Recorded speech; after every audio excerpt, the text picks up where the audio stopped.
Hi, so today we are going to see the use of influence factor, basically the PLAST option in FEMFAT Basic. What is the use of this PLAST option and why to use it, and you should use it for mostly for 99% of the cases. I think you should use it. So basically, what is this blast option and why there are six types of blast and why it is necessary to use it during the fatigue analysis. So basically, we will go back to firstly we will go back to see what is Neuber rule to understand what is blast.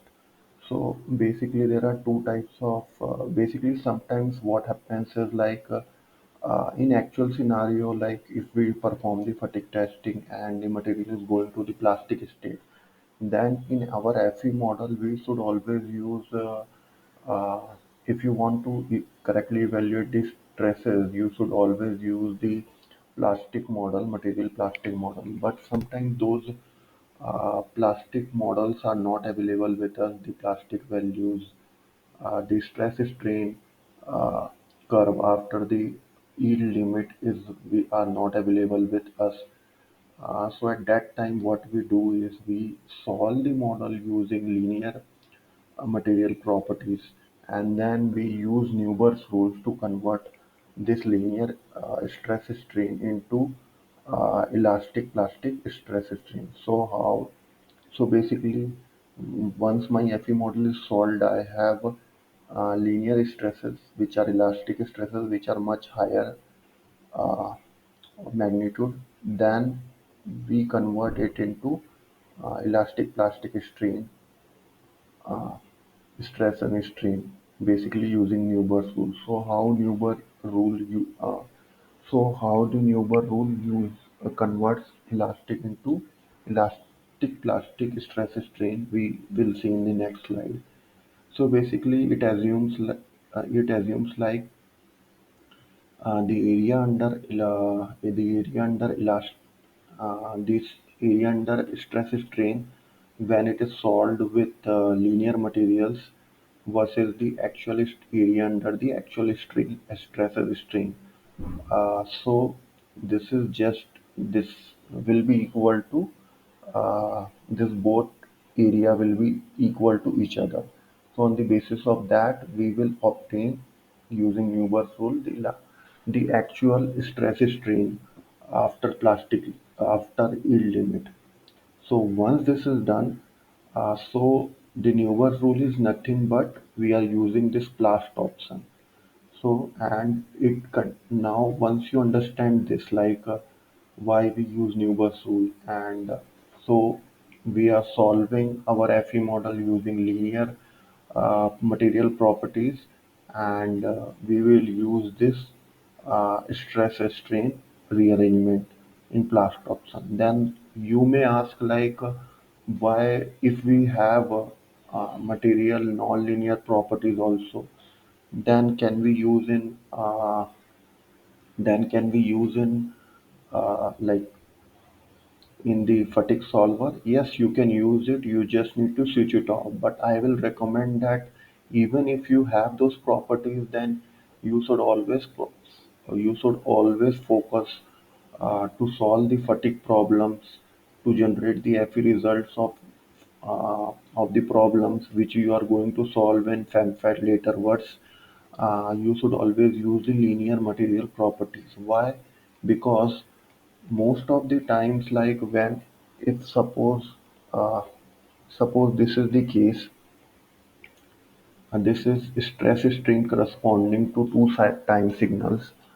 So suppose if you have solved for this one, for P load, if you have solved, we are most likely are not solving for the unloading time.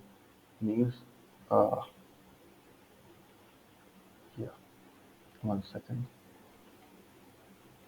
So means if you are solving, suppose this is load, okay, and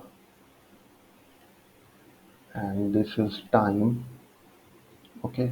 So once you loaded this specimen and If it crosses your yield limit, if the stress crosses your yield limit, when you go back, when you remove this load, uh, your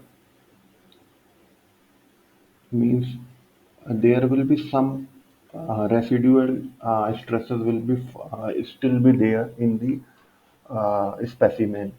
So if it is crosses the yield limit, so then you also need to solve the unloading phase also. Uh, if you want to if you don't want to use the blast option, and at many times we don't have the time to solve a second load step, that is unloading, and use it in FEMFAT.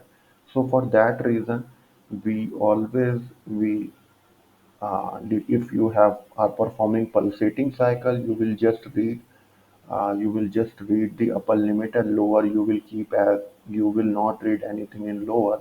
That means it is zero, and FEMFET will automatically perform the unloading operations. What will happen when the load has been completely removed? What is the stress state at that, and use it in fatigue. Okay. So this we have understand uh, to use the blast option if we are using linear material properties, and we should always use this for 99% of the cases. Now in blast option also there are six kind of things, like mean unfavorable sequence influence, mean without sequence influence, mean plus amplitude favorable sequence influence. So what is this? Firstly, if what is mean and mean plus amplitude? So you should always use mean plus amplitude unfavorable sequence, because if you use only mean unfavorable sequence, then what it will do is whatever the mean stress uh, whatever the mean stress you got from this time signal, or this stress strain curve or stress time curve, mean is equal to, so it actually we are using linear material properties, so it will use uh, the Neuber's rule to convert the mean stress into the equivalent mean elastoplastic stress, but it will only convert mean, and whatever the amplitude you got it from the linear uh, material properties using the FEM of linear material properties, that will not be converted, but in actual reality both mean and amplitude will be converted. So that means we need to always use these options. And then what is unfavorable, favorable, and without sequence influence? So without sequence influence is just well understood that this cycle, these are two different fatigue cycles, but this cycle will have no influence in this cycle. Like there will be some residual stress at this moment when you start the new cycle, but if you don't use sequencing effect, then it will it will treat it like this is a new specimen, and there will be no residual stresses. So now again, what is favorable and unfavorable, one may ask. So if you are using unfavorable, then there will be something called as positive residual stress states. That means the tensile stresses from the previous cycle will be carried forwarded to the next cycle. So as we all know from the fatigue theory, that tensile stresses in are actually causing more damage, and compressive stresses less improves the fatigue life, and tensile stresses worsens the fatigue life. So positive residual stress states with unfavorable sequencing effect is always useful. Means it always gives the worst fatigue life with worst case scenario. And you can also use the favorable sequence effect, but it will again use the negative compressive stresses. So negative compressive stresses will improve my fatigue life. Only chance if this case is worst is when you have a compressive cycle. Means your load is your load is negative, means your stress state is compressing in both, like it is ranging from suppose minus 200 MPa to 100 to minus 100 MPa.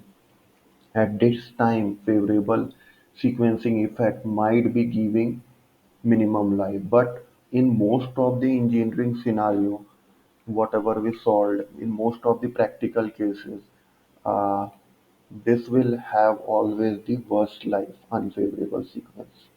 So you should always uh, select these options. So if you have any queries, you can write it in the comment box, and I will be, if I know the answer, I will be able to reply those. Thank you, everyone.